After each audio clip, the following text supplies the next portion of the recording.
นายอันสิทธิ์สัมพันธรัตน์ปลัดกระทรวงมหาดไทยได้เปิดเผยภายหลังการร่วมประชุมศูนย์บริหารและติดตามสถานการณ์การสู้รบในภูมิภาคตะวันออกกลางหรือสบกเมื่อวันที่15มีนาคม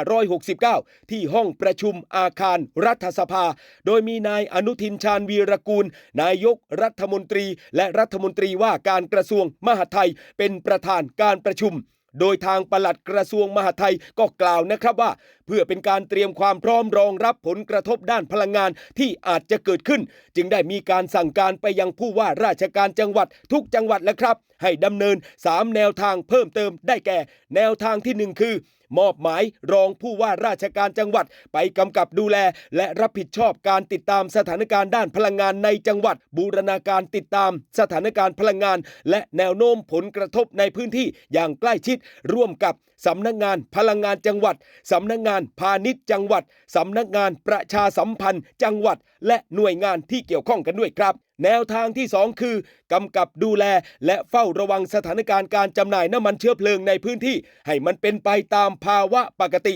และหากพบปัญหาหรือสถานการณ์ที่ผิดปกติก็ให้รายงานกระทรวงมหาดไทยโดยด่